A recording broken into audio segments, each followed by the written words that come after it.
One of the పిటిషనర్ని సార్దన్న కేసులో. మేము already ఈ కేసు గురించి మేము 1 year ఫైట్ చేస్తున్నాం. ఆల్రెడీ ఫిలిమ్స్ ముందు మేము ఫిలిమ్స్ ముందు ఒక కేసు ఫైల్ చేసాం. ఆల్రెడీ దాని తర్వాత ఇంకొక రిట్ పిటిషన్ కూడా రిజల్ట్ వచ్చిన తర్వాత కూడా ఫైల్ చేసాం. ఫస్ట్ పిటిషన్ ఏం ఫైల్ చేసామంటే రాష్ట్ర విధానం తప్పులు ఉన్నాయి, అది సరి చేసిన తర్వాత ఫిలిమ్స్ కండక్ట్ చేయమని అప్పుడు వెళ్ళాము. కానీ గవర్నమెంట్ కూడా అప్పుడు కూడా ఇదే దూకుల్లో ముందుకెళ్ళింది. సో సెకండ్ పిటిషన్ ఎందుకు ఫైల్ చేసామంటే 92,000 మంది నష్టపోకూడదని చెప్పి సెకండ్ పిటిషన్ ఎందుకు ఫైల్ చేసాం. ఎందుకంటే 92,000 మంది నష్టపోకూడదు, రాష్ట్రం సరి చేసిన తర్వాత పెట్టాలని గత జూన్ నెలలో మేము పిటిషన్ ఫైల్ చేసాం.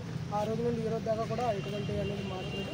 ఫస్ట్ పిటిషన్కి అయితే ఫైల్ చేసింది కౌంటర్ 1 2 అని కూడా ఫైల్ చేసింది ఏపీపీఎస్ జేఏడీ కూడా. అండ్ సెకండ్ పిటిషన్కి అయితే కనుక ఓన్లీ ఏపీపీఎస్ వరే ఫైల్ చేశారు, జేఏడీ వారు ఇంకా ఫైల్ చేయలేదు. సో రేపు పొద్దున 18వ తారీఖున జరుగుతుంది. 18వ తారీఖుని ఉన్నది హీరింగ్ ఉన్నది 18వ తారీఖుని. సో అది అన్నీ కూడా మనకన్నీ రాష్ట్రాన్ని కూడా క్లియర్ చేసిన తర్వాత ప్రిలిమ్స్ మెయిన్స్ పెడితే ప్రతి ఒక్క విద్యార్థి కూడా అన్యాయం అనేది జరగదు. వన్స్ ఒకసారి ప్రిలిమ్స్ అయిపోతే మెయిన్స్ అయిపోతే కనుక ప్రతి ఒక్క విద్యార్థి నష్టపోతారు.